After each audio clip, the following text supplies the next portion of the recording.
Hello, everyone. Welcome to another discussion of The White Luck Warrior.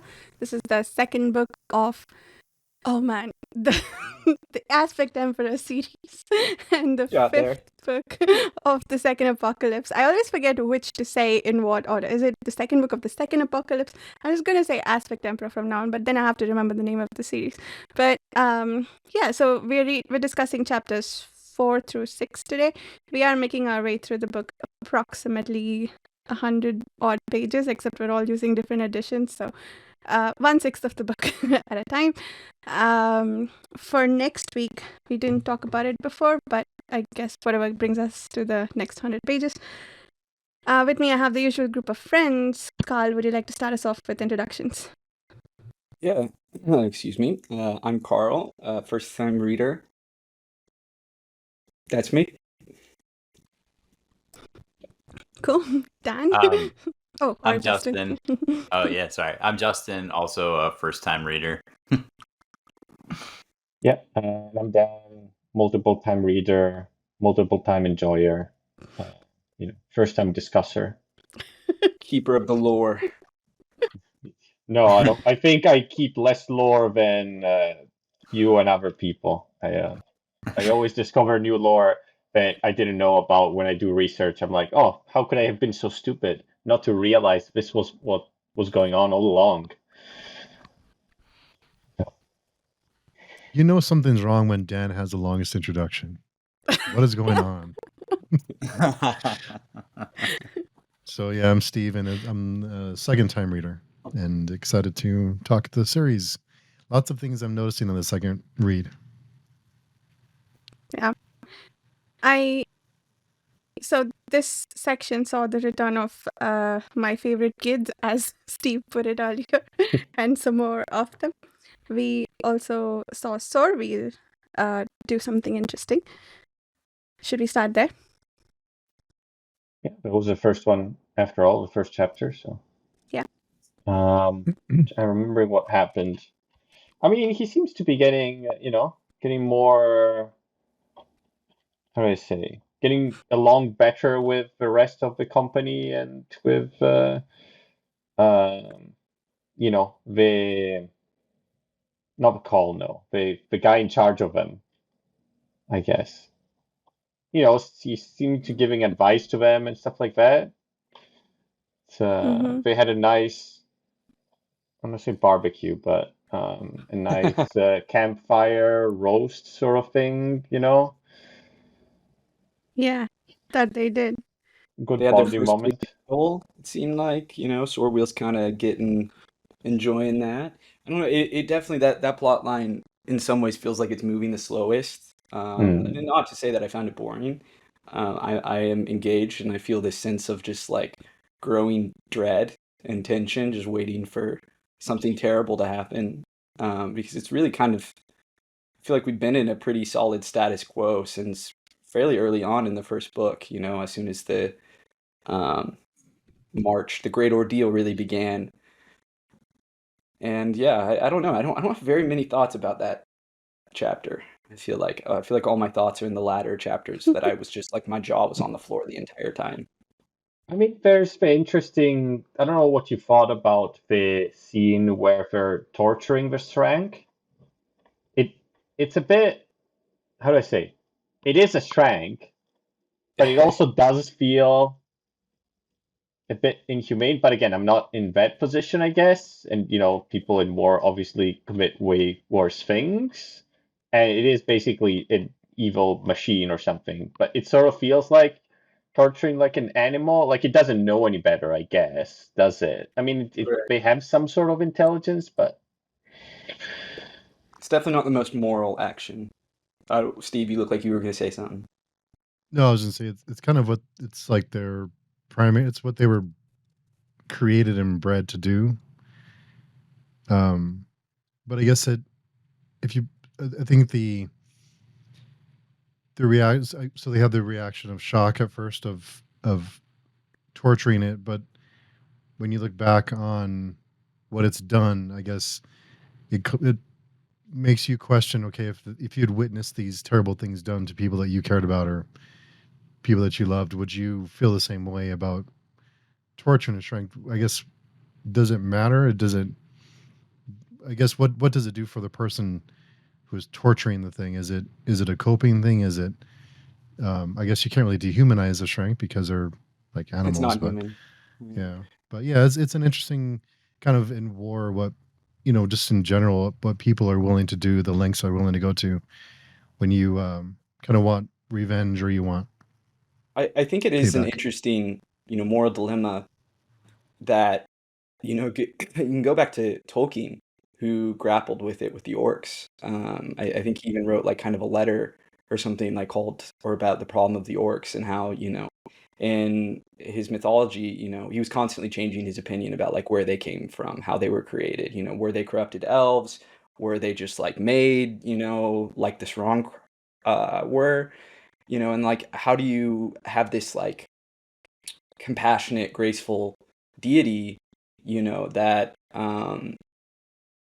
like, well, how do they react to the orcs, right? Especially if the orcs are just like this is all they knew, or they were corrupted in some way, right? Like they, they in some sense aren't acting of their own free will in a way, and I think it's kind of an interesting conundrum to think about, like a species that is intelligent, that's more intelligent than most things we consider animals, but is still like functioning in a way we consider to be beyond the pale.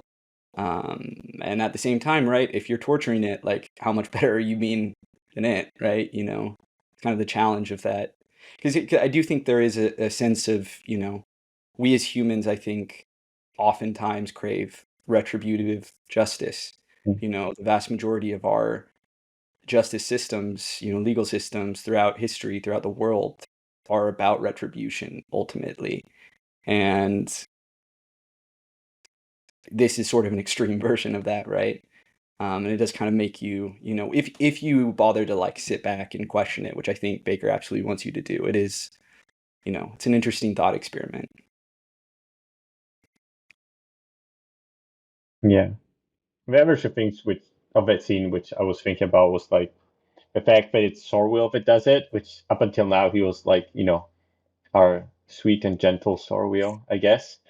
He hasn't been very violent up to now. Mhm. And then the fact that it also shows, at least to me, like the fact that everyone at the beginning is like hesitant, and then when someone starts and like it's sort of shown, oh, it's socially acceptable, this violence, then everyone is like let loose, I guess. Yeah. It's also another interesting aspect. But I don't know, I thought it was a pretty interesting scene, that one. That probably was the most interesting scene in the section. I agree. Seeing kind of Sorwheel's violence, the darkness inside him let out. You definitely get a better sense of, I mean, because he comes from a warrior culture, right? And obviously a warrior culture that contends with the Srank has for, hundreds, thousands of years, right? Hundreds of years, I guess it would be. And so, of course, right? Like this is just part of life. Like he doesn't even think about it. It's just like, yeah, they're monsters, Yeah. ruin them, destroy them, make them feel what they made your people feel.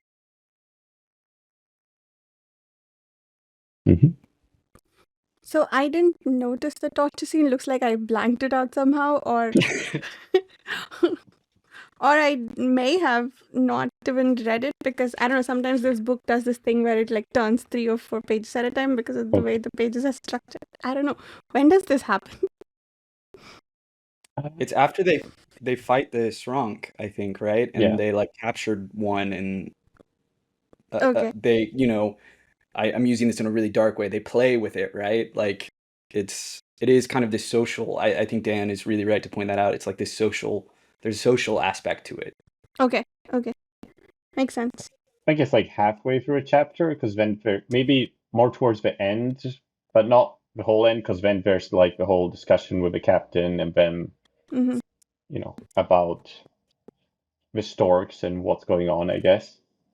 Okay, yeah, that makes sense. Cool. I'll look for it to see how I managed to miss it. But yeah, I like what you guys said about the loss of humanity. It doesn't make them any better if they did torture the there's no need for that. It doesn't seem necessary. I think something I've thought about while reading the series in general, and that, I pondered once or twice before, is the idea that like we consider things like humane, right? We have this word that is intrinsically tied to our humanity, right? But it's like this ideal of like extreme compassion and grace and mercy, right? Which it's a very narrow view of what makes us as a species, obviously, right? Like I think the vast majority of people you would talk to would be like, oh yeah, humans can be incredibly violent. Humans can do this and that. But yet we still have this like ideal that we, in some way, it's like a story we tell ourselves, like this is what we truly are, like deep down. Like to be humane is to be graceful, to be merciful, to be gentle. And yet, we fight wars. It's also, like, can you guys hear me? Yes. Yes. Okay. It's also a very like anthropocentric term, right? That's so true. It refers only to our own species, and it gestures toward the sense of human supremacy that's like innate in that. So maybe it's obviously we apply it to the way we treat other creatures, but like it's not in the root of the of the term. Right. And I think that kind of, another thing related to that I was also thinking about is how what makes the Shrunk scary is kind of the way that they're sort of represent in some ways the like most absolute horrific parts of what humans do, right? I think that's true with like a lot of kind of in fantasy, it's like showing the dark side or the light side, just like different symbolic reflections of humanity and even just individuals. And that we became the dominant species on this earth by dominating, right? That we conquered and killed, and that we have personally driven species to extinction. We are still doing that, right? And we are, destroying the planet and, or at least severely changing it. And, the planet keeps the score. Like we're at the end of the day, we're still like an animal that has to deal with, our geography. And I think it's, it's easy to forget kind of what we did to get to where we are, and to kind of take for granted also that our human perspective is like inherently more righteous. I mean, right, like we tell stories, right, that like, Christianity, a lot of it, I'm not going to pretend to know every sect, but I know a lot of sects. I don't believe animals don't have souls, right? Humans have souls. Humans go to heaven or hell, right? Animals, that's not, they just die. And that there, there's something special about us. And I think that is potentially, when you talk about on like the kind of cosmic scale or even on the global scale, really, a potentially dangerous idea. And, or, I mean, if dangerous for, I guess, everything else around us more than even ourselves, in a sense. And ultimately ourselves, and yes, right. That we could consume it, yeah. And to and the multiple ongoing like rolling genocides and attempted genocides that are taking place and have taken place all around the world all the time are part of that. And so it's a way that like inherently violent, imperialistic, whatever, like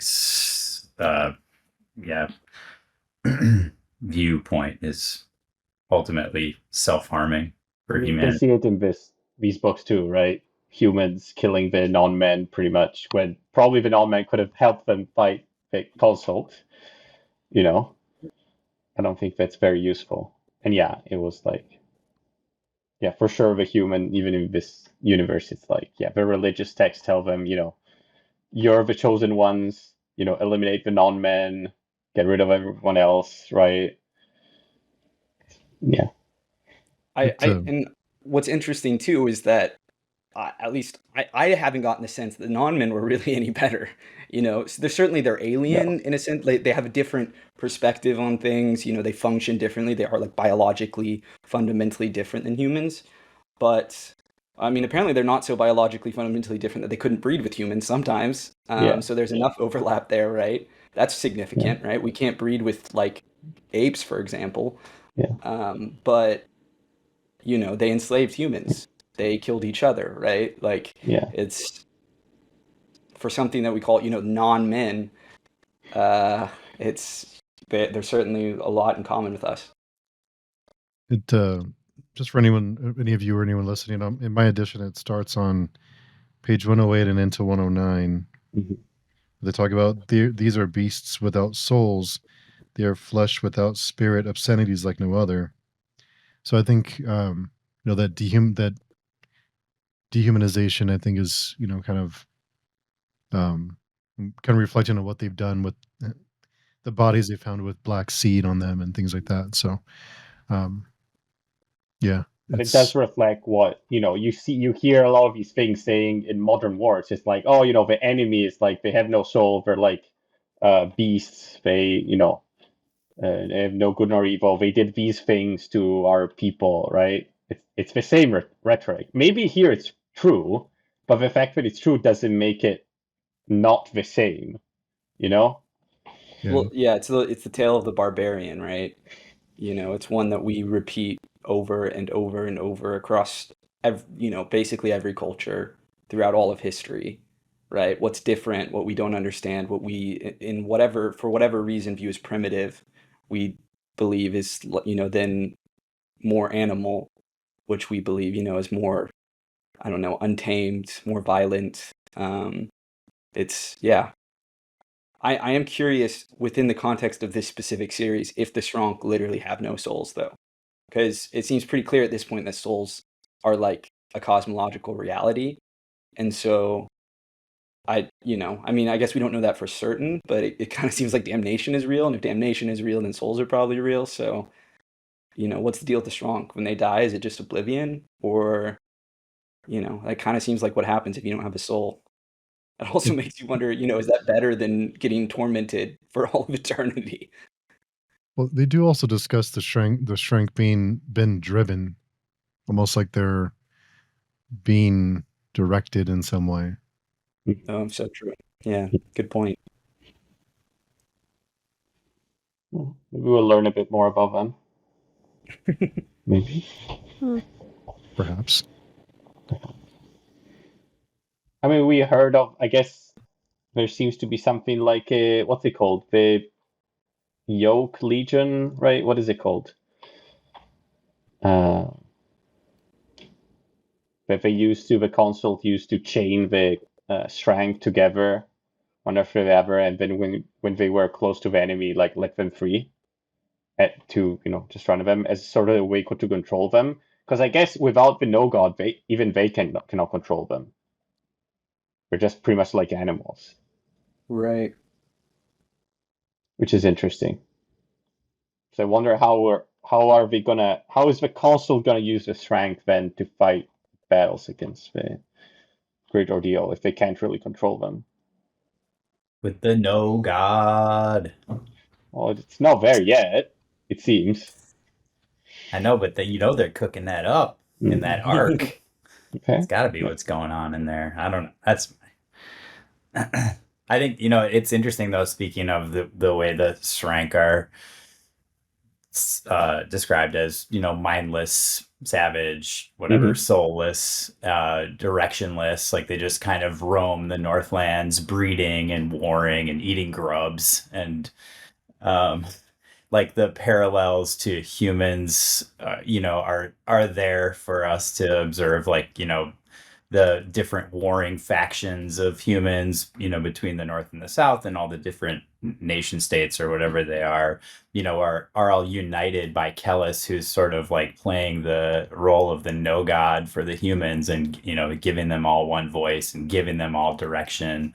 just as like the no god is, did that for the Shrank in the first apocalypse. Yeah, but Kalos is on the good side. That's the difference, Yeah, good right? side. He's that good guy that made 8,000 people behead all their fellow citizens in the Yeah. Holy Sometimes, War. you need to behead a couple of people to make an omelet. Sometimes. That's so true. Yeah. If you I want to mean, make a good, yeah. yeah. Didn't Proyas say something like also during the Unification Wars, there was like a massacre so terrible that when they reported the numbers to him, he like fainted or something? I think he Kellis? just like started like just No, like throwing Proyas up. said Okay. that. Yeah, I would throw up or something. He was No, like but who sick. fainted? Who Proyas. fainted? Proyas fainted. Okay. Maybe he didn't faint. He maybe threw up or something. But I think it's literally was in like the last section we read where Proyas, when we were in his POV, he talked about how he literally just had to like walk out of the room and throw up. It was just so horrific. given he went through what we saw in the First Crusade, Yeah,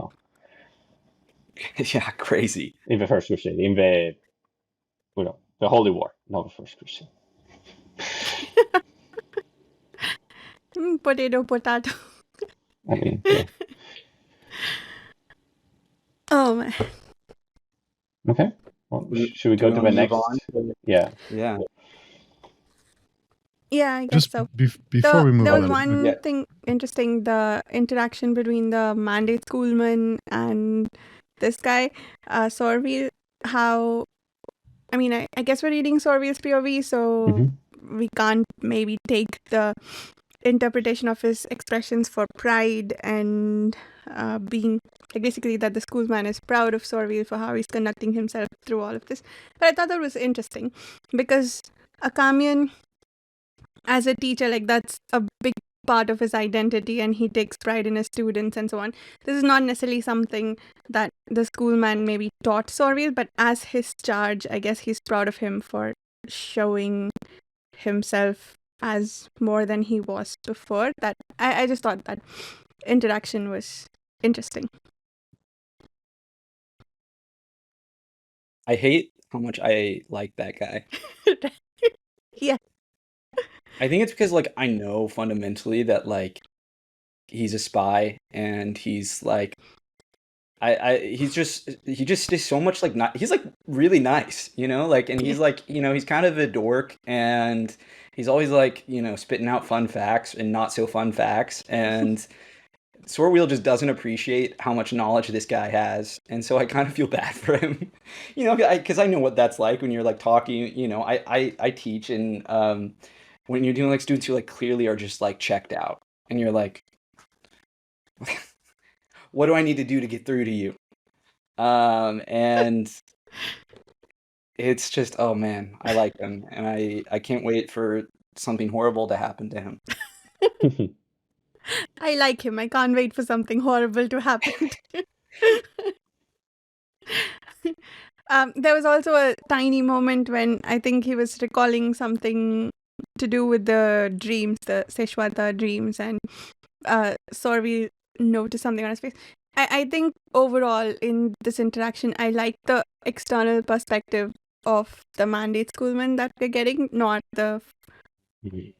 through Akamian's eyes, but through the mandate schoolman. It's hard not to see Akamian in him. That's kind of why I like him a little bit. But you're right.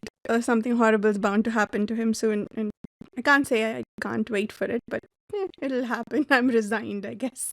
It seems so obvious. I don't know why I didn't make that connection, but you're right. Like he's a teacher, like Akamian, and that, yeah, he's literally another mandate schoolman. You're totally right. There is that parallel there, which has to be intentional, right? He's even kind of like paunchy, like Akamian used to be. Right. That's right. But I think a lot of the mandate schoolmen were sent to like nobles to be teachers and to also, teach their message. Right. And try to spy the consult out. Yeah. Which we know they succeeded vastly at. It also is though, like that the whole, I think part of the challenge of this character is that like we know he's in some way or another a spy, and Akamian was a spy, and we were like all on Akamian's side because, it was like, oh, he's spying for the good of like fighting the consult. Well, in a sense, that's what this guy's spying for. So, it really kind of, I think it's challenging in that way, seeing the parallels with characters we have grown to love. Yeah. Cool. I guess we can move on to the second chapter.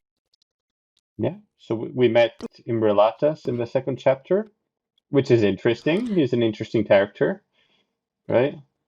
He is. Yes, he But- is. Yeah, he is. What do you guys think of his philosophy? It makes sense. I don't see why it needed to be demonstrated quite in that manner. How would you have demonstrated it? Is that... I don't... I don't know. But I mean, There- admittedly, the guy's not working with many tools, it's true. So, I mean, I feel like Kellis made some points that parallel this in the first series, right? Like, essentially what he's saying is, like, I don't, like, care about societal constructs and I'll do what I want. And interestingly, he is apparently a higher level creature than men, but what he's doing is very animalistic, which I guess is an interesting point to make. But also, he's not behaving quite like an animal. He's shoving his bad behavior into people's faces to disgust them, which animals don't tend to do. So, I don't know. Or not disgust them, I guess, to make a point. But I wouldn't put it past him, though, to be like, basically to do it just to get a rise out of someone. I think you're spot on with the, this is a higher level being, at least like we associate, again, going back to the idea of like a barbarian, right? There's this idea that it's like less intelligent, the barbarian is less intelligent. And you have this guy in Realitas who's like too intelligent for his own good, cannot process all of the sensory information, and so he acts like an animal, how we would view as like an animal, right? Where he just doesn't care for our, social constructs, our, dignity, right? Anything like that. Like the most shocking thing to me is that with how sensitive he is, apparently, that he can stand to smell as bad as he must smell. Like, I'm sorry, like you're telling me that this guy who must have the most insane sense of smell is just comfortable just like sitting in his own reek. Crazy. But I mean, I guess literally that's the point. He's crazy. I loved it. That scene is one of my favorite scenes in the series so far. I was on the edge of my seat. It was like my eyes were glued to the page. I was so stressed out in a good way. yeah, I was worried about who would hurt whom, and I'm not sure who did. I mean, I'm pretty sure Indulatas hurt Kelmomus somehow, but we'll wait to find out how. I thought that scene was going to end with Kel killing Indulatas or doing some harm to him. Well, he seems But to I think see he through came him, away being right? He harmed. seems to be smarter than him, somewhat. Yeah. I don't know. He kind of falls for. I mean, are you talking about No, Kel? Imrelatas. Because I feel like. Okay, yeah, it does kind of seem like he's, at least like with age, he's like grown wiser in some sense. But there is the implication that maybe Kel does, he plants a seed that will bear fruit. We'll see, with Mathanet and how all of that plays out. But you don't think that Imrelatas knows. He knows what Kel is trying to do. So maybe he has his Oh, no, he has his totally. own intentions, I guess, and his own plans. Yeah, I guess I would wonder what, like, certainly he kind of dominated that conversations. It felt like Kelmomus was getting played, and so I'm curious to see, yeah, how everything with Mathanet plays out, and if like, I just don't know why he would want Maithanet dead other than just like, because fuck you, that's why, you know? Which it does kind of seem like that's why he does everything, but at a certain point, why also not spare Maithanet to be like, fuck you to my little brat brother? Oh, you think Indrilatus will want Maithanet dead? No, I don't know. That's what I'm saying. Like, I mean, he has now this little knife, so he can like presumably cut free of his restraints and kill Maithanet.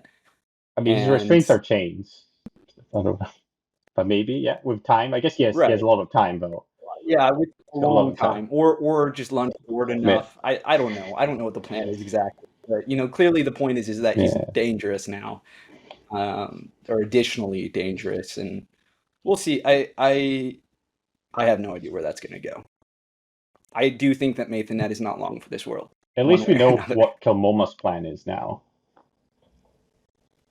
Yeah. And what he's afraid of, why he hates Kellis so much, and now Maithanet. Wait, what do we know of Kelmoma's plan? To have Indrilatus kill him? Yeah. And to have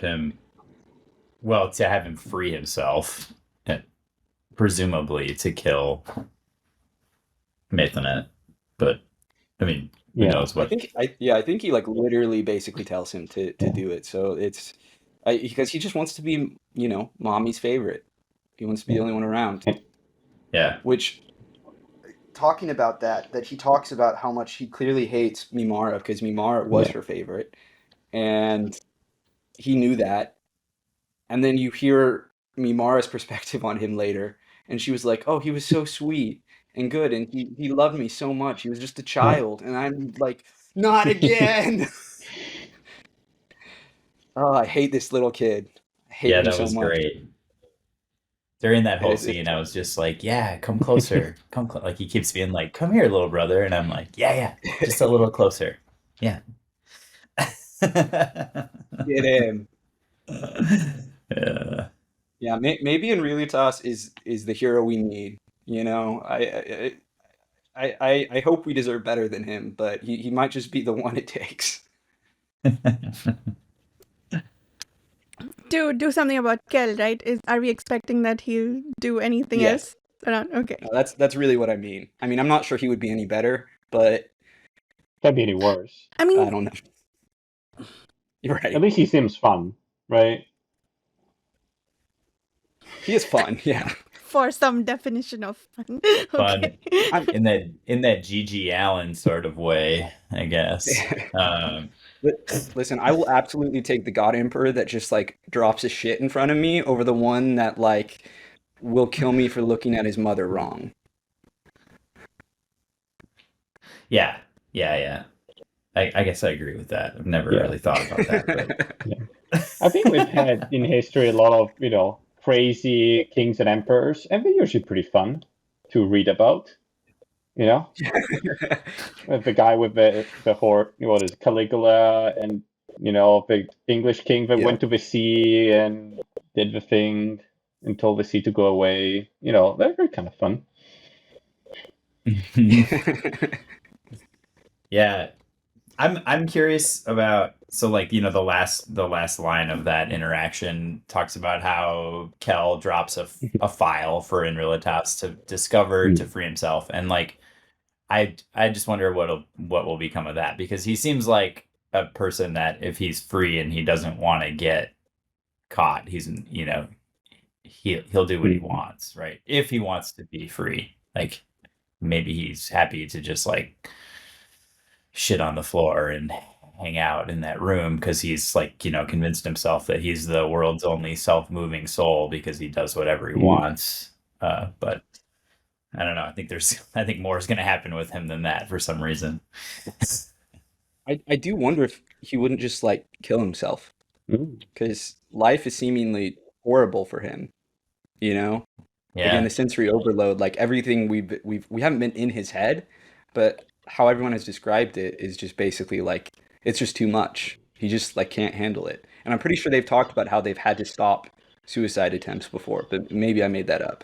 Or self-harm or something. Might be true. Yeah, we do see him like when he sort of goes crazy, right? He sort of crumples within himself and he seems scared, and right? Yeah.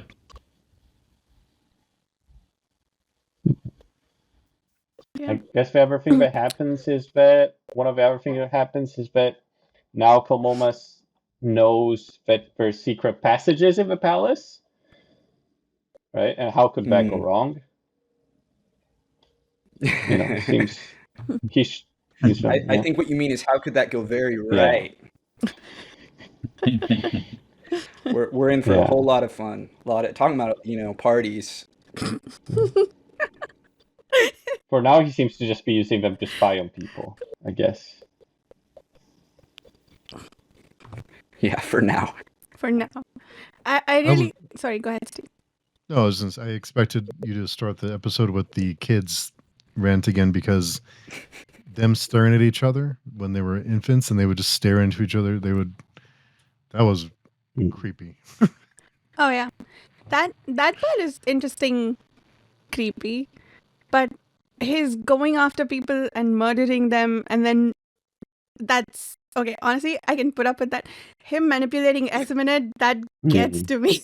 Gets to me. We didn't see much of that in this chapter, so I was okay with this section. I think pretty much anyone who's not done Yane though was like outmatched because they are on another level. So Esminette is at a disadvantage in some ways, I guess, as far as manipulation goes, because she's their mother and because she has those motherly instincts. But they don't necessarily have the same human or the same familial instincts as a human would. Yeah, it's really hammered home. I honestly, I think some of the things that chafed against me in the first trilogy, I'm more okay with now because it's clear just how biologically different they are. Like the fact that they can't even like breed, actually it's opened a different can of worms for me that bothers me, that Esminette is literally the only one, like, woman out of who knows how many that could carry a child to term. Like that seems kind of insane to me, but it's interesting, but just I don't know. It feels like a little plot conveniency. Although who knows? Maybe that's not true. Maybe we'll find out something crazy. But they really are clearly like they're not. I mean, they're human in that they are Homo sapien, but they're just like so evolved in a sense, physically, mentally. Was it in the What Comes Before that they talk about Kellis picked Esminette because of her intellect? Or was it in this section of chapters? Somewhere. So. And we don't know anything about Maythenet's mother, so we know Esminette isn't the only one. That's true. But that's very true. Good point. It seems super rare because it's something like Kellis tried with like something like 17 other women or something, and none of them were able to. It's weird though that Maythenet is the only one that's sort of normal, right? Like he doesn't seem to have any. He just seems a bit weak, like a weaker Denier, but he doesn't seem to have any weird, characteristics or something. True. Yeah. Well, and I guess he never, Maythenet never. Well, yeah, he's not he's on the same step as all of Kellis's kids, basically. He never had any conditioning, just the Denier blood or whatever. So he's probably a little less fucked up than Kellis, I guess, because he never. He can actually relate. I wonder if maybe Moangus did a bit of, training for Maythenet on his own to sort of stabilize him, I guess. While Kellis was too busy with his unification wars and his other stuff to pay much attention to the, I guess, raising of the children. I don't know. I feel like he does talk, Moingus, when we get his big monologue, a little bit about obviously Maythenet isn't like pure Dunyan, whatever, but like I think he did. He just had to have to some degree, right? Because Maythenet does have some of those skills. That's why he became the Shriya, right? Is he manipulated his way through the ranks. Did Moingus have other children besides Maithanet? But Maithanet was the only one who he could train as Dunyin. Well, I seem to I recall he sure had hope other so. children. Yeah. Is that right? That would be wonderful if there was other half Dunyanes running around. Well, I'm wondering like, if maybe the other ones were, malformed or something, just like the failed ones, or maybe the women died or something. I don't know. Yeah, that's what I would bet, is that what happened, because we know for a fact he slept with some of the, oh my God, why am I blanking? Skilvendi. And so we don't get any details about it, if any of them got pregnant, I don't think, but it would, I imagine the kids came out wrong, or the women just died, or, I mean, I have no doubt that if, they came out like basically any other one of the kids, Kellis's kids, Moingus would have just like abandoned them and been like, okay, you can die now. I don't need you. Wasn't what's his name? Didn't Nayur's mother have a baby by Moingus? That does sound like something that happened. Yeah, I guess they killed her and the baby. Some woman and her baby got killed because the baby came out the wrong color. They knew it was Moingus. I think it was Nayur's mother, but I could be wrong about that. So yeah, okay. What I was trying to figure out is if everyone died who also had children with Moingus, or if there were others, possibly. Seems there might be others, but we don't know of them. I was holding out hope that Casoter was somehow like Moingus's estranged child earlier on, but I'm slowly having to let go of that. It just doesn't seem very likely. That's a cool theory, though. I hadn't thought about that. That's a really cool theory. I dig it. We still don't know who he is. He's the right age. Like, there's clearly something going on with him. Yeah, and he's got some shit going on. That he's not normal. He's not your There's average definitely bear. something going on with That him, guy. right? Like, the more we get like little bits of information, but nothing that explains what he is and why he's important, right? And he's apparently gone to hell. And the skin spy keeps saying, "Oh, you need to kill him," right? Why do you kill him? Is it because he has influence over the non-men? Yeah. Is that why? Do we believe this in Skin Spy that the non-man is trying to kill, what's her name, Mimara, or that the Skin Spy is just telling her things to make her do what it wants to do? Well, I think the Skin Spy is not the only one saying that. Akamian's also saying that. That's how like the chapter ends. Is Akamian's like, oh no, we're in the shit. Like, if he falls in love with you, he will kill you. So that is dangerous. I mean, I'm certainly scared of what could happen with Cleric. He's not stable, and he is, insanely powerful. I kind of want to see him fight Kellis. I'm not gonna lie, like just like kind of the nerdy, like wanting to smash the toys together in me. Like I'm like I want to see it. But I don't know. I don't weirdly. I get the sense that the Skin Spy is not really lying. Like, because it kind of seems like the Skin Spy's mission is to keep Mimara alive for whatever reason. Do you think the mechanism for the killing that he's doing, because Akamian thinks that he will eventually kill them, right? That he will get to a point where he loves them too much and then will kill them. But Skin Spy says he is killing you, which means that he is actively in the process of doing something. Do you think it's the Shiri? Oh, the Kiri. Yeah. Yeah. That is That's what he's killing them? suggesting. For sure. Okay. Yeah. Interesting. But again, we don't know exact. I mean, he had that whole conversation with the Sintis, but that also did not explain much. It did explain something. It did explain that the Skin Spy was not following Akamian. He was there for either the non-men or the captain for some reason, because he was there before.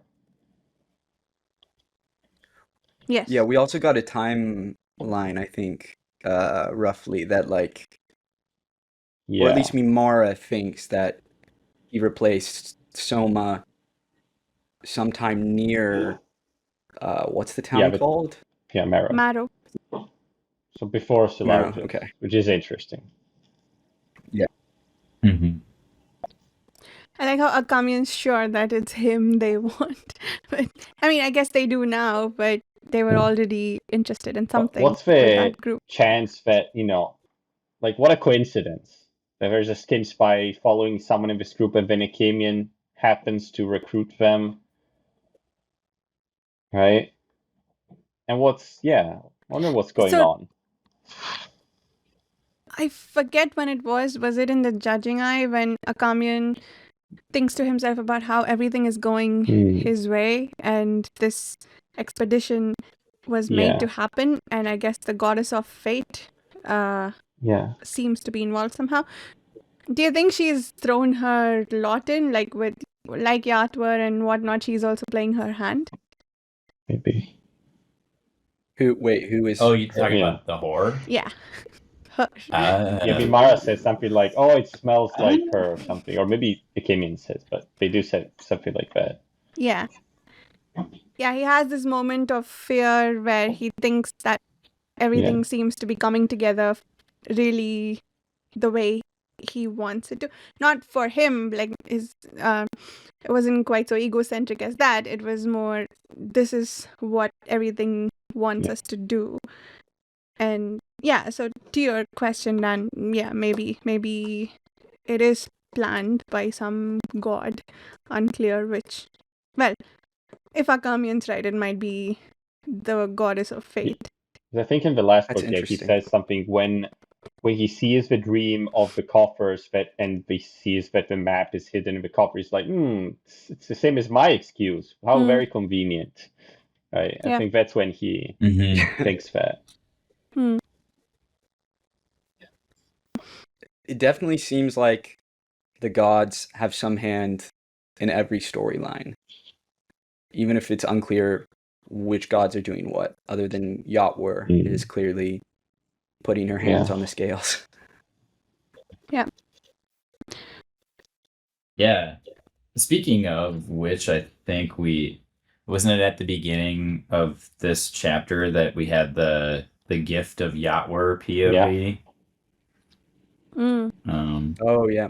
Which it was really brief, but I really enjoyed the kind of like Donnie Darko moment he has where he's like watching his future self like ahead of him and looking back and seeing his past self behind him, and like I thought that was really cool. Absolutely, and a huge thing in that he sees Kellis like dying. Yeah. It's unclear if he's the one who killed Kellis, but I'm like increasingly getting the sense that like maybe we're just watching this guy like slowly march up, and he's just gonna like walk up in the middle of like some big battle and just like take Kellis out. Is he the White Luck warrior then? It's what it seems like. That's what I'm assuming too, but didn't we get a similar POV in the judging eye? And at the time, I think it was fairly clear that it was the White Luck warrior, because that ended with him But is it the same announcing person? to Yes. Nana Ferry. Yeah, if it is the same person. Interesting. If the like spirit is going through people. Ooh, but I mean, even if it's going through people, the individual, the identity is the same. Right, the core spirit, right? The god. I mean, I definitely think it's the White Luck warrior. That's the sense I got, right? That's the gun that was fired in a sense, and we're watching the bullet, slowly move towards Kellis. Yeah. Yeah. Now I'm thinking of some random spirit crawling across the landscape, chasing down the Great Ordeal to go kill Kellis. I mean, if it's moving through people, I mean, just running with that train of thought for a second, maybe it like ends up going into Sorwheel, right? Because we'd like previously speculated, that maybe he's the avatar, and maybe he is, but like he's just one of them, right? And that it's like going on this journey, and it eventually, just because I feel like clearly he has some connection to Yatwar, and the White Luck warrior is, the brother, right? So the ground is being prepared, like he's right. Yeah. Yeah. That's really cool. I hadn't even thought of that. I love that though. It's very like I don't know, did any of y'all ever see that movie It Follows? Yes. Oh, Yeah. yeah. Very cool, like just this like unstoppable force that just keeps coming. It's always like chugging along slowly. There's other, I think it was like a Jamie Delano Hellblazer storyline that was written similarly about like a dagger that like passed through people and like possesses people, and it just like keeps going. It's like You this just can't stop it. yeah, it doesn't have like a a mortal soul, so it just passes from vessel to vessel. That's That's a cool. really cool idea. I hope that's happening. I hope that's what's going That is really cool. on. my my husband uses this phrase in Hindi called "sasti maut," which translates roughly to cheap death. If Kellis does die like that, it would be a very cheap death. Would it just because you know about it? By the way, it's not a surprise. No, I mean, so you would expect, okay, if it is preceded by like some giant duel or something where he meets a worthy warrior and whatnot, maybe not. But if he just dies in the middle of the night, or so the way my husband used it is if some big warrior, for instance, trips over a stone and falls and hurts his head and dies, like, oh, for nothing. Basically dying for nothing. This feels a bit I mean, in it's that more category. realistic. True. I almost think it would be, yeah, I don't know, poetic if that Kellis, this giant force of nature, gets just like it would suck if he just like tripped and cracked his head open and died. Like, yeah, that would be horrible. But like we're watching this force go, so it's not like it comes out of nowhere either. Mm. I mean, I feel pretty confident at this point that the White Luck Warrior is going to kill Kellis before the end. Just the fact that we saw that vision, and every vision we've seen so far has come true. This definitely seems like a Do you pretty think Kellis is going to die in this deterministic book? Or we're universe. going to have to see the White Luck Warrior go through No. different people for like 3 books until he finally... Unfortunately, I feel like that's kind of what we're going to have to deal with. It's just going to be like, we're going to see, I think we'll like gradually learn more about it maybe, and then it'll be like sometime in the climax of the last book, Kellis just gets got. But I don't know, we'll see. Maybe the White Luck Warrior is going and it'll just witness and something else will happen and kill Kellis. I don't know. I would be shocked too if Kellis doesn't get to, Golgo Taroth and, gets to blast some strong and shit. Like, I'm sure he'll still get to like do cool stuff, but Will he wield the heron spear is the question. that would be cool. The warrior or Kellis? I'm still waiting for that to come back. Yeah, that's like way back. It was planted like in book 1. Still waiting for that payoff. Yeah. The only thing we know about it is that it was lost in a Skilvendi raid, like, hundreds of years ago. And it's been a while. so, Maybe the I don't know. are out. Yeah.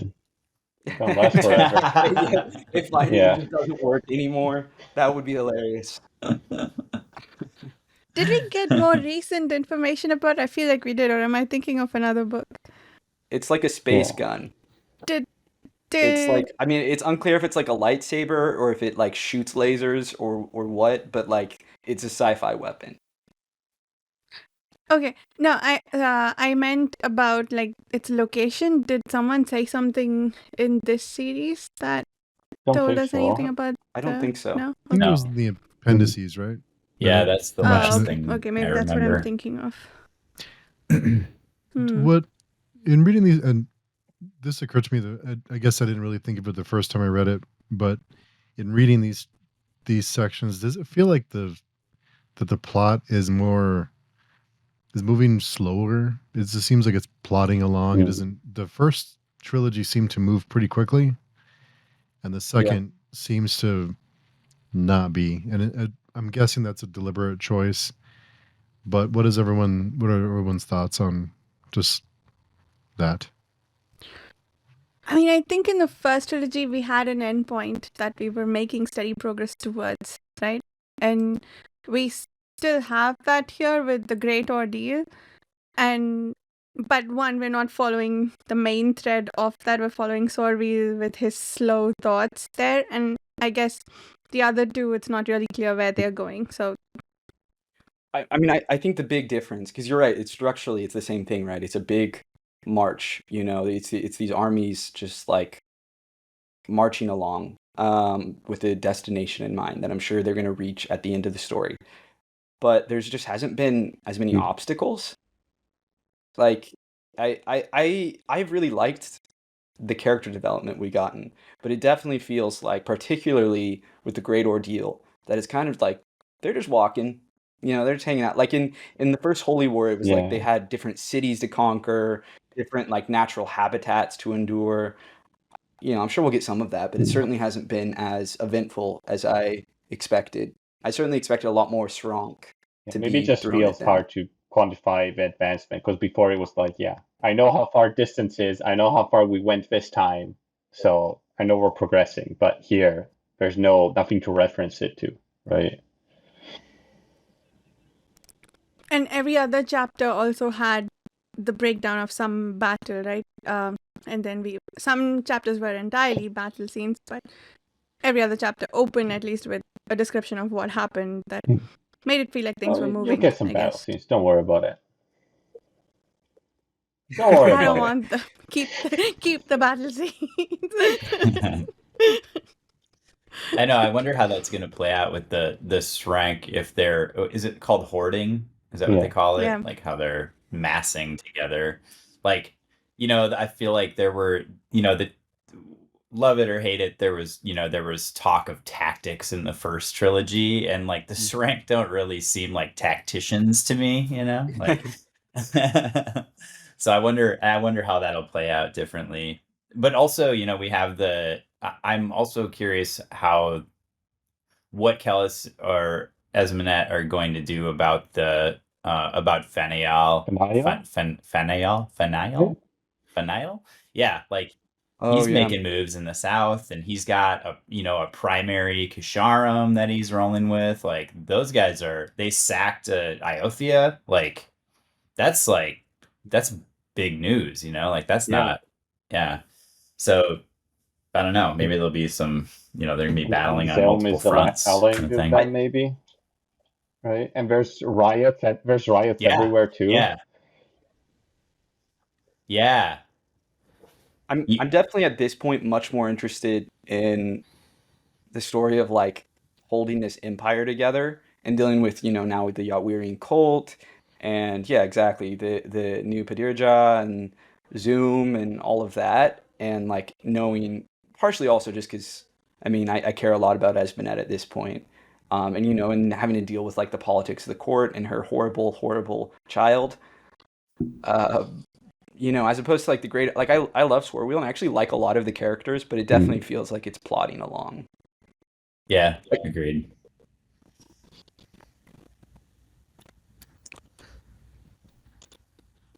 We also found out about Mimara being pregnant. And being holy, I guess, or being like pure. It's also interesting. Oh yeah, that too. Mm-hmm. We were wondering last time, we've never seen a description of her seeing something good, but apparently there is good things, if we can trust her vision. Right, yeah. Yeah, that's the thing. I don't, and also the analysis she did about whether Akamian is damned because he's a sorcerer or because he just did bad things or like damnable things. And specifically the one that she zeroes in on is leading the expedition, but it could be just anything else. But yeah, that's the thing. Like, how do you trust the judging eye? Do you trust what it says about damnation or not? Or is it the interpretation of the one who has it? Yeah, that's what I think is up for debate, right? Like how she's interpreting it seems, like she's trying to decide how to read it. And then like that inner conflict she's having where she's like, is he, because it's like she's wondering, is it because Akamian is against Kellis that he's damned? Yeah. Right? Or is it because he's he's a magic user? yeah, I don't quite trust her read on the judging eye at this point at all. Yeah, and I think you have the added question of like, why does she have this power? Like, is someone making her see these things, right? Is one of the gods, like it would make sense for it to be like Yatwar, for example, right? Because she is now pregnant, right? And that somehow seems to be tied to her purity. And, Yatwar is goddess of the downtrodden and, fertility. So I definitely get the sense that like there is some divine magic interplay going along, but we'll see, I guess. Yeah, I certainly don't believe she's a reliable narrator in terms of like, I believe she's seen the things she says she's seen, but I don't know that, her interpretations are necessarily And who accurate. do you think is the father? Is it? It's I a mean, there's three king. possibilities, like she says, right? No, she was Okay. like, yeah, there's three, but really there's only one. Yeah. Like, I'm pretty sure she even like corrects herself. No. It's horrible. It's I'm just horrible. I'm just glad he's not actually her biological father, Yeah, like true. So true. It's all kinds of messed up, the situation. It's already pretty messed up. Yes. Yeah. Yeah, that would only It just. was. Oh God. And it's worse. It- yeah, I didn't think of the Yatwar connection. That was interesting, Carl. Yeah, I guess that's the other entry point. It feels like Yatwar has entry points in all the places that we've been following, right? In Andiamin Heights, is that, I don't know. We've of course got Esmenet dealing with the Yatwar temple and the White Lug warrior and whatnot, and we've got Sorville here, and I guess now with Mimara pregnant, maybe that what you said has something to do with Yatwar as well. What? So the consult is trying to protect her for her judging eye, right? Like, or at least I don't know if they know it specifically as the judging eye, but because of how she saved them, they're suddenly interested in her. I think that became clear here, right? And do they want anything to do with her unborn child, or is it just something that they're trying to deal with? Maybe it's just bait to make her do what they want. Sort of. I don't know. I don't know how they would use her child other than like on a personal level, because her child doesn't seem like, assuming that K means the dad, like the child may have magical abilities, but it kind of feels like a really long-term bet for a child to just be like But I mean, a we know magic that user, people that have judging eye cannot have all children are stillborn, right? Oh shit, that's right. I'd forgotten about that. Yeah, okay, so this child's screwed. So I misread one of the sentences that was. Where did I keep my book? Oh, here it is. I misread one of the sentences that about the brain of us, or the soul in the Synthes, when the crow has trouble thinking something up. I misread that as the skin spy thinking that they need to plant a soul in Mimara's unborn child. I don't think so. But, Oh. but I don't think that. I mean, I reread it and I corrected myself. But yeah, I did go to the place of like, did they need? What do they need for the rebirth of the no god? And would this child play a role in that It's an somehow? interesting thought. An interesting thought. When Dan says that, it's usually, oh, No, that's no, no, no, garbage, no. and I'm trying not to say Interesting so. thought, right, Steve? See, Steve agrees too. It's interesting Okay. All too right. that the Synthes, ends by telling Suor, the skin spy, that if you continue tracking them, they'll take you home, presumably meaning Galgo Taroth. that's not where they're currently headed. So that there's the implication, that something is going to lead them from the coffers to Golgotha. Yeah. I mean, is that just like the implication that like Akamian is going to learn about Ishwal and then decide time to go destroy Kellis? Like, or is there something else going on there? I mean, I'm assuming his ultimate goal is some sort of confrontation once he's got the goods, or like unleashes the, informs the remaining Dunyan, and they come out and do whatever they're gonna do. So for the first time readers, if they make it to Ishwal, what do you expect they'll find? Dunyan. And what are the Dunyan gonna do? They're gonna be like, oh, we need to go grab Kellis back? I feel like Akamian's gonna get his butt kicked and thrown out of the place, but I don't know what he's planning to do there. A bunch of people all like Kellis. What is he expecting to get out of it?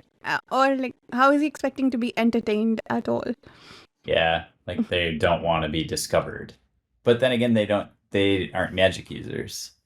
So like, that's true. I think the big kind of questions here are like, did the consult end up finding Ishwal in the 30 years? And did Kellis ever go back? That's a good point too. And like, I don't know if either one would lead to them getting wiped out, or if they can get enslaved in some way, or like I don't know. I certainly don't think Akamian is going to find them. I don't think it's going to be a roaring success, certainly. Yeah, I also wouldn't be surprised to like if they were all dead. Like, if there was because of the way that the few that were spoiled by Moengus's dreams, wandered into the labyrinth beneath Ishwal and just like offed themselves because they were tainted. And if all of the Dunyaners have somehow been tainted by Kellis through dreams, or if he paid them a visit, like, he could presumably wipe them all out also, because he's doing like triple Gnostic, magic or whatever he's doing. Like he's can basically do anything. So yeah. Also, what do you guys think of the dreams Akamian is having now? What do you think is going on with those? He's dreaming now about being chained to other people and being led towards like an entrance, right? He seems to have been tortured or something. He has no teeth. He's emaciated. Yeah, for the first time, he's inhabiting someone completely different. He knows he's not Siswatha. How is that possible? How could he be seeing the different perspective in Siswatha?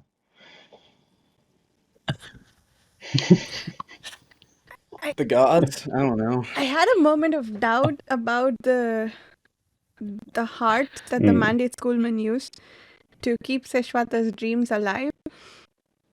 Like, that almost feels like a thing, I don't know about the dreams bit, but the heart and keeping it alive and whatnot, that almost feels like a consult thing.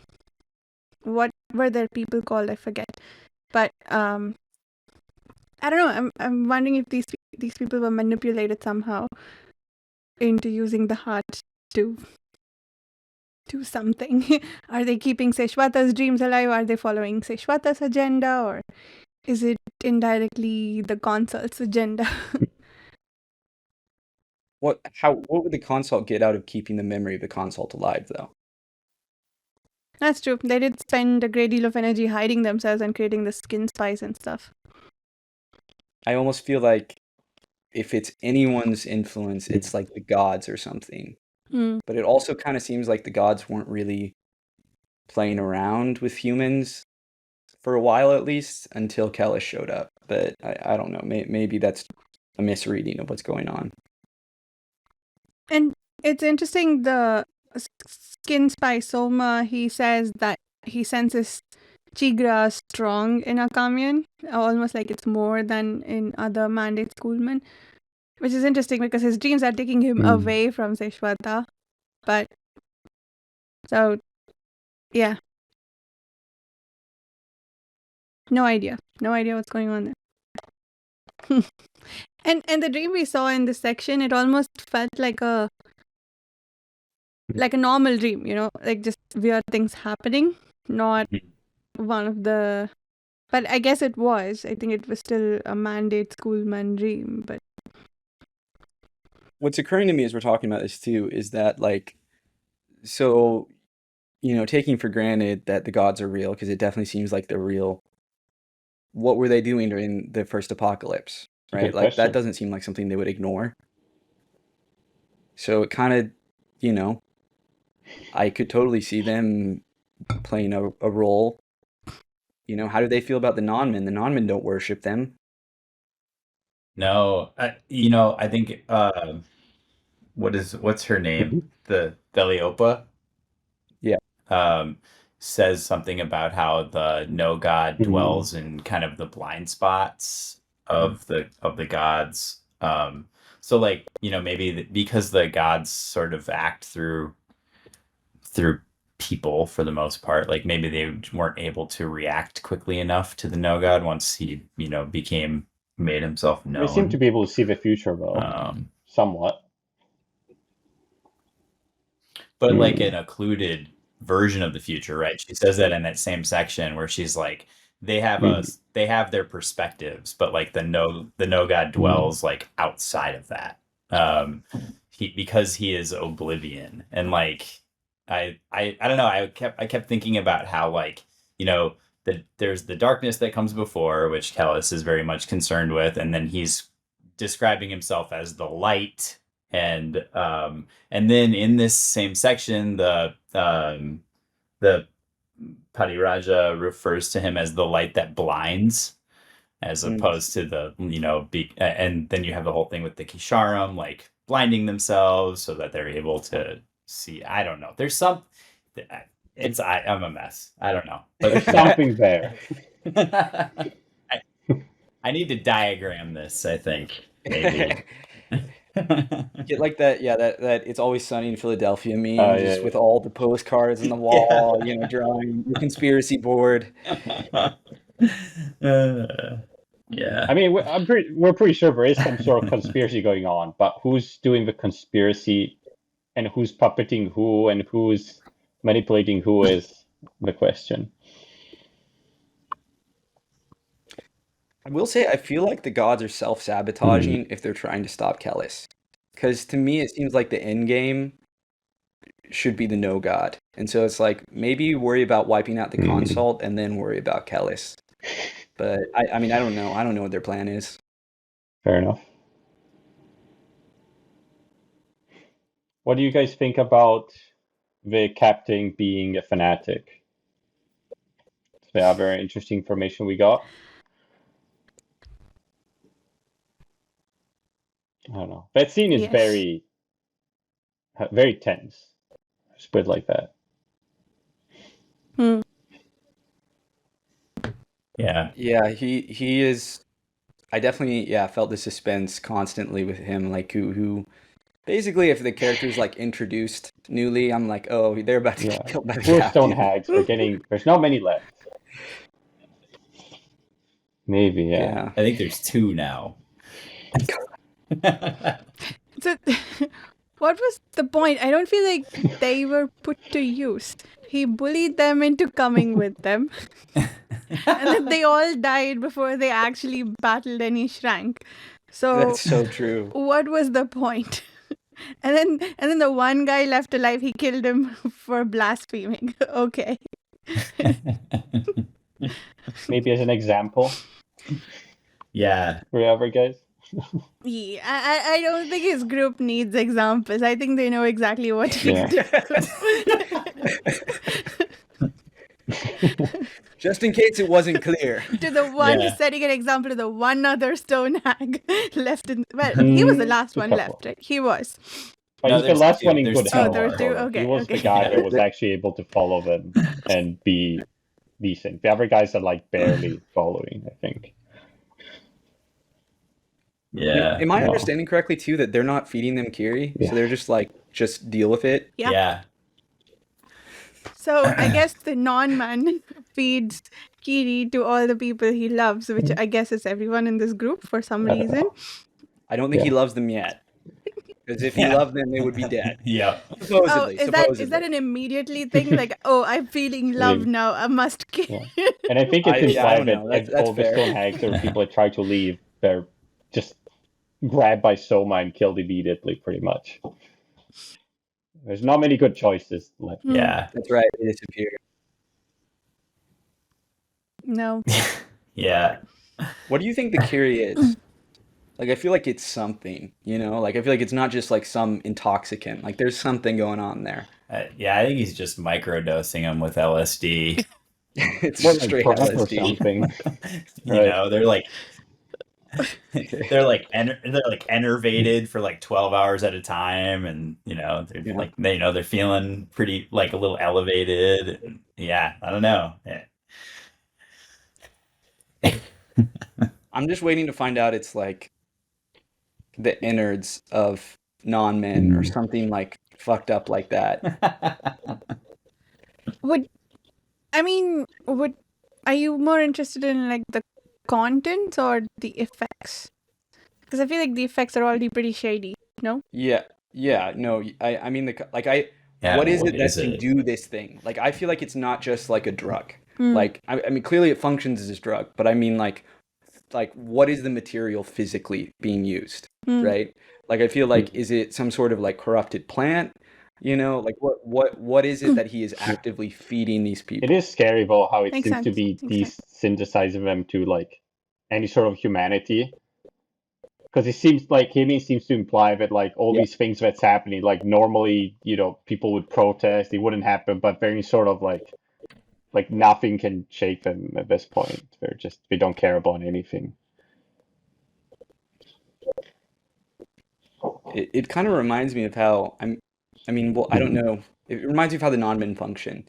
That, like, I don't know if we haven't seen if like horrible things make them feel something then. Like, it's a little unclear exactly if they're just like numb to everything or what, but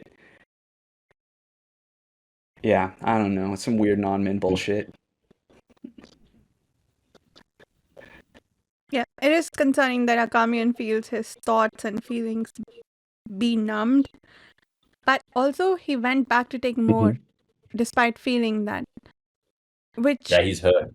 I guess he needs to keep Absolutely. up, otherwise he's going to get killed. But he doesn't seem to have qualms about it, He's not second guessing. Well, they're That going he very needs to go fast, get right? some. He says like they wouldn't be able to make this sort of pace without it seems. He's also clearly addicted. Like it has addictive properties. This is Yeah. clearly not. Yeah. It's interesting that it's desensitizing them, because one of the only exchanges we have with Cleric in this section is when he asks Mimara if it's a different sensation for humans to be touched by someone else than them touching themselves. Like, I feel like that's another interesting insight into the way the non-men function and the way they perceive the Interesting. world around them. Absolutely. So, do we know what the non-men call themselves? Because I doubt they refer to themselves as non-men. Isn't it? No, Is it Incaroi? Incaroi? Yeah. Sorry, go ahead, Varsha. That's the consult You're- people, right? You're thinking of Ishroy, which is the Ishroi. noble. Yeah. Sorry. What is that? The nobles. That's like the upper caste of non-men. Oh, We definitely yeah. we got a name because if you may remember that they call, what do they call humans, like the people of the dawn, people of the summer? The boys of summer. Yeah. There's something In their about own like tongue, they're called time or weather or something that they call Kunoroi, people. with a U with a umlaut, with a Oh. triangle, which I'm not sure how to pronounce. I don't think it's an umlaut. But What does it mean, Kunaroi? Because I feel like we definitely got the. Because yeah, they have some name for humans that it's just basically about how they're short-lived and feel things.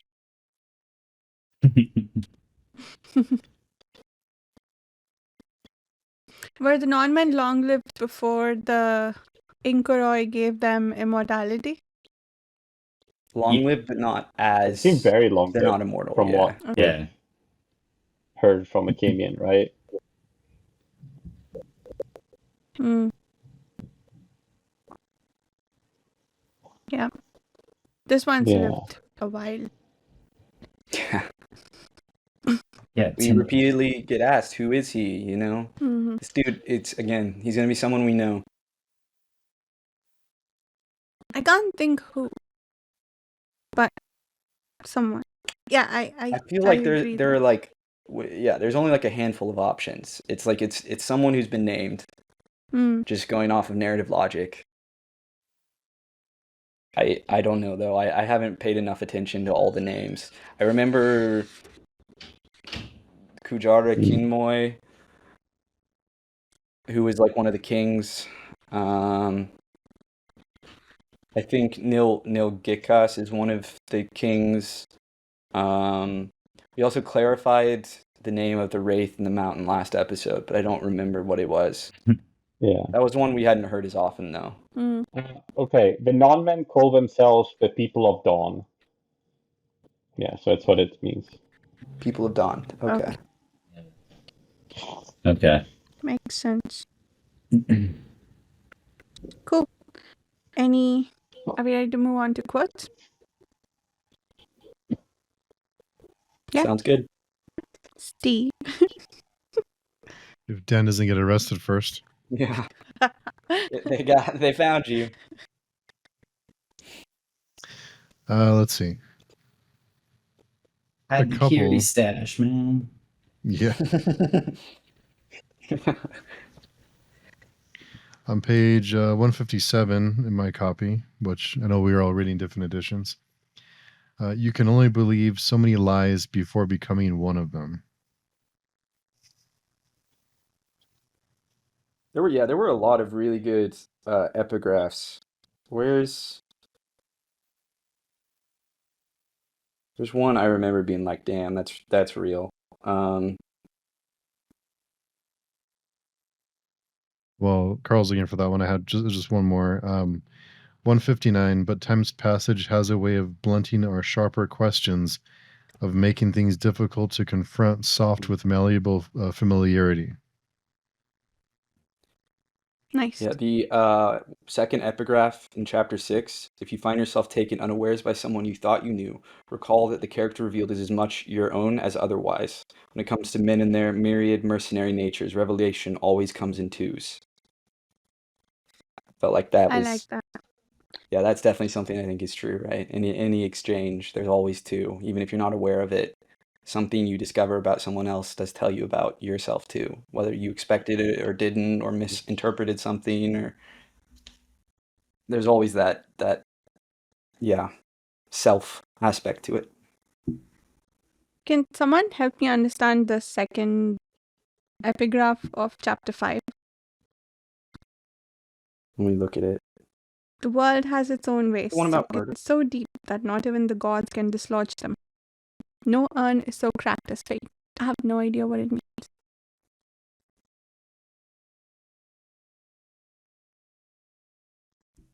I think it maybe just means like the universe has rules, and even the What about gods the can't urn? change those rules, maybe. So narrow urn is so cracked as fate. I don't know what fate being cracked would mean. I mean, does that mean it's like it's Oh, it's settled? like the urn has been cracked. Like if you think of fate as like the cracks in the urn, like it can't be repaired or it can't be altered. I don't know. Or is it the gods trying really hard to change things, or people trying to change fate, and all they're succeeding at is cracking the urn? It is It cracked, also implies not that at some broken. point it might break, and it's getting closer and closer to breaking point. Right? So isn't that contradicting the first part then?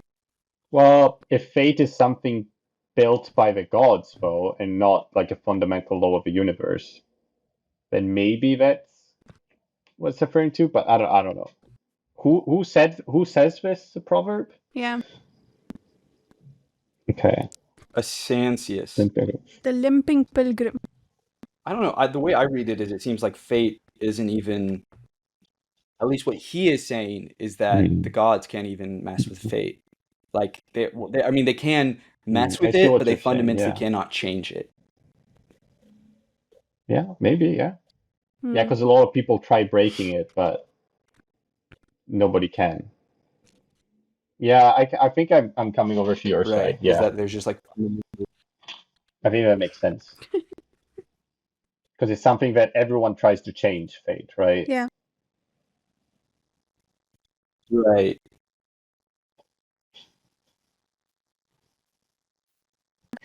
Can the gods be killed? I wonder. I mean, the no god, if he is a true god, He's was a killed, no wasn't god. he? That's true.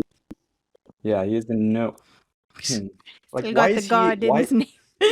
Why is he oblivion? Like, why is he their blind spot? You know, is there something about his like fundamental cosmological nature? I mean, it seems like that, but like, did he make that happen, or was that something that like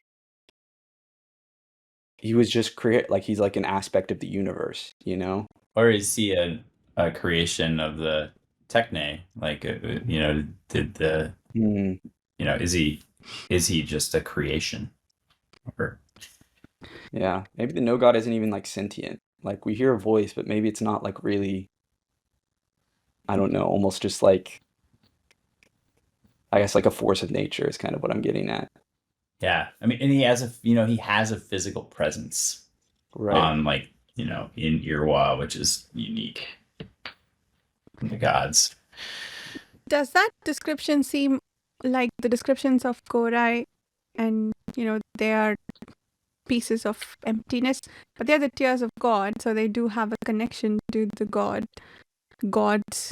but the no god is a blind spot somehow. He is. Yeah, and yeah, I don't know. And like the no god rolls in like a big sarcophagus inside of a whirlwind, and like the sarcophagus is embedded with a bunch of Korai too, which is, since they are oblivion, maybe that's why he is. That's why he's in their blind spot. Right. Which all reeks of like manipulation, like by the consult or the, like that, like that feels like something that was created, not something that exists on the outside. Right. I mean, it makes sense that they couldn't see it if it's always been that way, even if it wasn't like, even if it was created like that, like just fundamentally from its moment of existence, they would not be able to see it. And so they cannot stop it ahead of time. And I'm then so one- curious to know what, Yeah. like, I want to know the origins of the no god so bad. I know. Number one mystery. Them and still the Dunyan. I still want to know what the hell. I'm gonna be so mad if we don't find out what their deal is, their origin story. I just I can't point to any like in particular like any particular sections from these chapters that we read, but it just kept occurring to me while reading it. Like there are so many parallels between the way the Dunyan are described in these pages and the non-men. Like are and there's that whole like does Kellis, is he possessed of some non-man blood or Right. I don't know. Or is that like part of the, because like that's a parallel too, right? The fact that the non-men can't have children with human or not very successfully or never it has happened, did happen, Yeah. but like it was super hard to do, and like that's a parallel to the Dunyan. If Like, Anasarimber are so I don't know if there's some Anasarimber, then they somewhat have some non-man blood. If Seswad is a father, then not, unless we don't know Yeah. something about Seswadas. But I don't think so, because Seswada was told was from like a low-born origin. I think we've been told, so it wouldn't happen. I think. Wait, Anasarimber Yeah, I think so. have mixed Some blood? I forget. Descendants how we of know like that. a mix between Yeah, a there was- non-man king or something and some woman at some point. I think that's why I they see. live longer, I Okay. think they say. that was also Slightly. Hmm. Yeah, there was in the appendices there was a mention of an Anasarimber who had was rumored to have had non-man blood, something like that. Got it. Maybe. It is, yes. It's the Lord of the Rings of it all. The line of The name is doing the dying. suspiciously similar, isn't it? It's so close. Yeah. Deliciously close.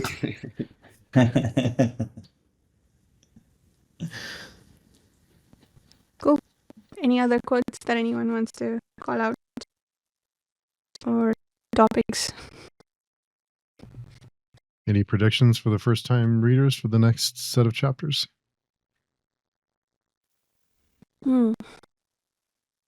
I don't think they're gonna get to the coffers until the end of this book. That's my theory. But I do think they will get to it at the end of the book. I don't think that's a book 3 and 4 thing, because it seems like they have to move on to Golgotha. They don't call it the slog for nothing. Yeah. At least 3 more in Akamian's group will die. Because they cried. That's how they'll die. Because they cried. I'm curious, what do y'all think are in the coffers? Like, is it just a library, or is there like something in there? I've been picturing a huge pile of coins for some reason. I think that's what Gold coins. the non-men told the skin eaters, right? Huge riches and stuff like that. Maybe that's why. Yeah. But I don't expect that to actually be true, but that's the image the word coffer keeps triggering in my head. I don't. Because that's what it normally means, right? It's storehouse of riches. I mean, that's interesting. What if there's a dragon inside?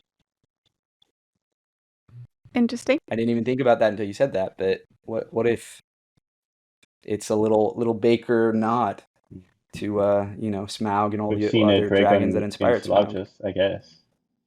Somewhat. Yeah. It's iron bones. That was cool. Yeah, and it's at the coffers are they're sealed in the strange like soul magic behind this like soul magic door thing, right? Like that's I don't know. I feel like that could be an interesting trial. I mean, maybe it's just the map of Ishwal in there, and in which case, like, Casoder's gonna lose his shit. Yeah, what is Akamian's plan here? Like, what is it? What are they going to do when they show up and there's no gold? I mean, unless there is, right? And he lucks out, and it's like, but here are the riches I promised you. Gold. He doesn't seem to be, what is he going to do with the gold? How are we going to transport it? What is, Yeah. Yeah. I mean, I guess it's maybe more than everyone else. I don't know if he cares that Akamian lied, though. Like, would that bother him? He has his own weird sense of honor, It like really horrible, messed up. Yeah, but what do you think? What do you think is his objective, right? Because if his objective is not that, why did he agree to go with Akamian? What is he trying to get, right? I guess I sort of just thought this is just he does it because he loves it. Like, he loves the violence. He loves the slog. He lives for the slog. Is he really relying on Akamion's word though to see what he thinks he might find at the coffer? Doesn't he also have Yeah. what Cleric might tell him, or is his memory so far gone that there's no way he can trust what the man says, the non-man says? I don't know. I really wonder what how he has Cleric under his sway, you know? We did get a little glimpse of he's telling him they remind you of is it just these teasing Cleric? You know, this does okay. Going back to Justin, was it you who had the theory that Kazodar is one of Moingus's kids? Because if he is using some Dunyan manipulation, that would make sense. Yeah. Yeah, totally. And if they go to Ishwal and they figure that out and they're like, "Oh, you're one of us," but not, you're impure. That would be crazy if they go and the Dunyan fucking kill Kazodar. I feel like he would take it pretty hard that Kellis was born of the Dunyan too. He would, yeah. Oh yeah, that would break the magic. Oh, that's cool. Yeah, that's the role the fanatic will play because he needs to have his beliefs broken down. I mean, presumably he's just out there, he is a skin eater because he's fanatic, and because he's he's all about battling back the Srank, right? That's what he loves. Oh, that's true. He's like that career soldier who's seen so much violence and horrible shit that's it's all he can do anymore. Yeah. He's too broken to do anything else. Maybe, or he's half Dunyan and he's up to some other shit, Or both. Or both. Yeah. Kellis went crazy. So yeah.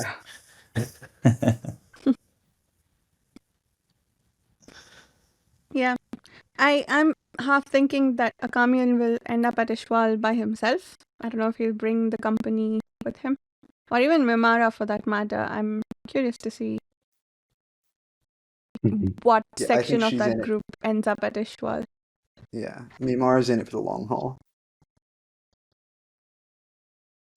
Yeah, that would be interesting though if he secrets away. He gets the map and he's just later. Yeah, pieces out. Okay, thanks, bye. That's kind of how I was picturing this series. I thought of Akamian's quest as being this solo thing where he was going to be wandering the wilds of the north, investigating old ruins and shit on his own. And, maybe there'll be some of that. That'd be kind of, I don't know. There's something really romantic about that I love. Definitely, we're gonna see more and more, as we've said, more and more of the group just get killed off until there's barely anyone left. It wouldn't surprise me if we get down to it and it's just Akamian and Mimara. Yeah. Bakker is the type he's not afraid to kill off a character, but the main characters he hasn't really touched, So I would be shocked if both of them don't make it to the end. Maybe they die at the end, but I would be surprised if book 4, we don't still have Akamian and Mimara as primary characters. Yeah.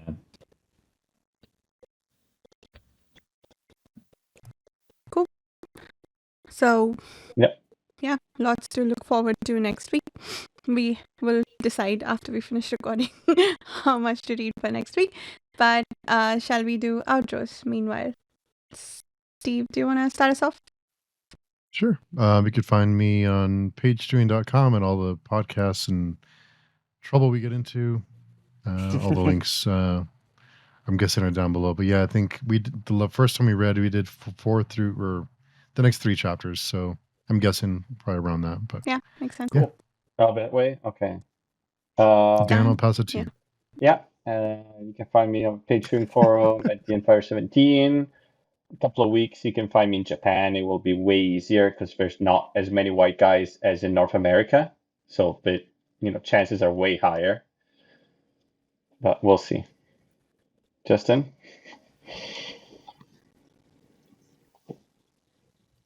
Hey, I'm Justin. You can find me on the Page Chewing Forum and on midnightmovietrain.com. There's a kind of a fun series that my wife Betsy Midnight is working on. It's the Secretly Lit series. It's like a data project where she's picked apart the and tried to quantify the influence of great works of literature on film, on like popular film. So that should be like a 5 or 7 part series, a weekly thing. So Oh, super yeah, cool. I can check that out. she's like a data nerd, and she like is a good, she's a much better writer than me too. So it's fun. Yeah. Nice. Perfect. And I'm Carl. You can find me throughout social media at Carl D. Albert, or ideally on the Page Chewing Forum. You can find my book, Truth of Crowns. You just want to look it up. Not quite as bleak as this, but actually more people die. So There's a lot of if you like grief and tragedy and death, definitely check out Carl's book. If you Cleanser. like grief, tragedy, and death. Yeah, it's my thing. So Yeah, and you can find me on the YouTube channel Reading by the Rainy Mountain, and I haunt the Page Chewing forums all the time. And I agree with Steve about the grief, tragedy, and death in Carl's books. I enjoyed the book quite a bit. Go check it out. Thank you so much for listening. We'll see you next week.